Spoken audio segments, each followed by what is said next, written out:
वळूयात पुढच्या बातमीकडे। मुख्यमंत्री फडणवीस आणि जयंत पाटलांनी एकाच विमानातून प्रवास केलाय। फडणवीस जयंत पाटलांसोबत राहुल नार्वेकर सुद्धा या विमानात होते। मुंबई ते कोल्हापूर या दरम्यान एकाच विमानातून या तिघांनीही प्रवास केलाय।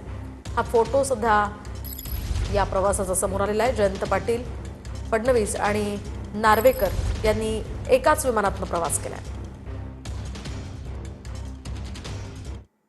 आता बातमी रोहित पवारांची आहे। आमचे 8 खासदार डिलिमिटेशन विरोधात मतदान करतील असं रोहित पवार म्हणाले। तर डिलिमिटेशन करू नका हे सांगण्यासाठी उद्याची भेट असेल असंही रोहित पवारांनी म्हटलंय। पवारांचे खासदार मोदींना भेटण्यापूर्वी रोहित पवार यांनी हे विधान केले।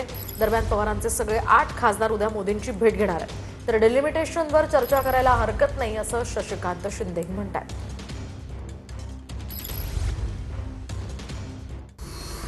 शरद पवारांच्या राष्ट्रवादीचे 8 खासदार उद्या पंतप्रधान मोदींची भेट घेणार आहेत। उद्या सकाळी 11 वाजता सुप्रिया सुळेंच्या नेतृत्वात हे 8 खासदार पंतप्रधान मोदींना भेटणार आहेत। राज्याच्या काही भागात निर्माण झालेल्या दुष्काळ सदृश्य परिस्थितीच्या अनुषंगानं ही भेट होणार असल्याची माहिती मिळतेय। दरम्यान शुक्रवारीच ठाकरेंच्या शिवसेनेतून फुटलेल्या 6 खासदारांनी पंतप्रधान मोदींची भेट घेतली होती। यावेळी टीएमसीतून फुटलेले 20 खासदारही मोदींच्या भेटीसाठी त्यांच्या निवासस्थानी आले होते। या सर्व भेटीगाठींमुळे डिलिमिटेशन विधेयक पुन्हा एकदा संसदेमध्ये सादर होणार असल्याच्या चर्चा रंगल्या आहेत।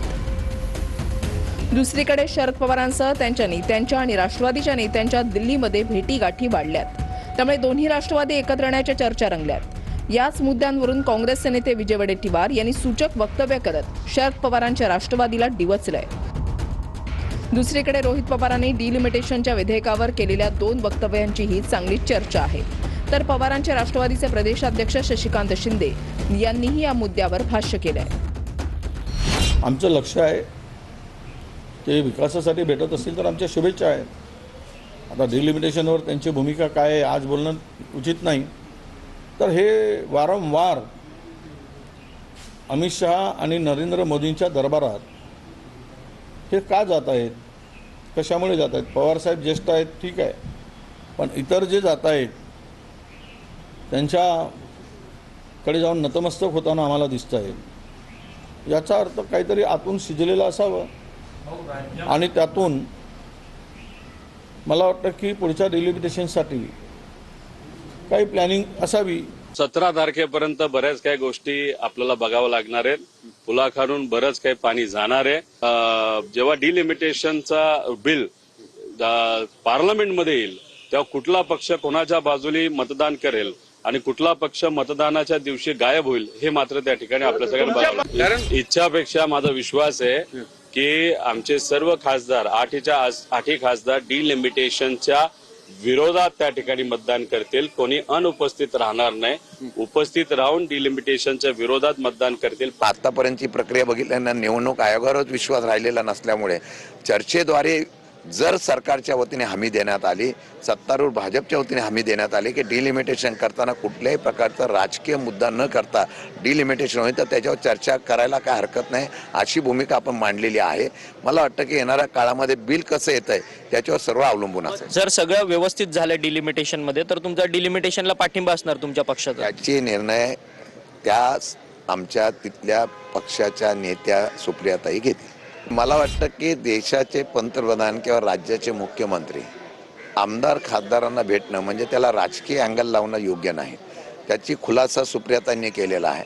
महाराष्ट्राची सध्याची असलेली दुष्काळ परिस्थिती, अतिवृष्टी परिस्थिती, अनेक प्रश्नाच्या संदर्भातून खासदारांच्या माध्यमातून भेट देऊन चर्चा करणं त्याला कुठल्याही प्रकारचं वेगळेपणा आहे असं मला वाटत नाही। ही भावना इंडिया आघाडीची देखील आहे की हे जे महिला आरक्षण विधेयक 2023लाच पारित झालेलं आहे ते तात्काळ लागू करण्यात यावं, एवढा विलंब का लावण्यात येतोय आणि त्याचा डिलिमिटेशनची परिसीमनाशी काय संबंध आहे आणि हे ठणकावून सांगितलं पाहिजे की इंडिया आघाडीचा किती मोठा विरोध त्या ठिकाणी आहे, आमची किती एकजूट आहे आणि एकत्रपणे आम्ही गेल्या वेळेला ज्या पद्धतीनं हाणून पाडलं त्याच पद्धतीने आम्ही हाणून पाडू अशी आमची विनंती आहे की अशा आपल्या ज्या भावना आहेत त्या राष्ट्रवादी शरदचंद्र पवार गटाचे जे खासदार आहेत त्यांनी सगळ्यांनी मोदींना कळवावे। दुसरीकडे ठाकरेंचे खासदार संजय राऊत यांनी या मुद्द्याला धरून भाष्य केलंय। पवारांचा पक्ष मवियाचा भाग आहे, कुणी कुठेही जाणार नाही असं संजय राऊतांनी स्पष्ट केलंय। त्यांना नवनाथ बन यांनी उत्तर दिलंय। कोणीही कुठेही जात नाही आणि कोणीही महाविकास आघाडी सोडत नाही.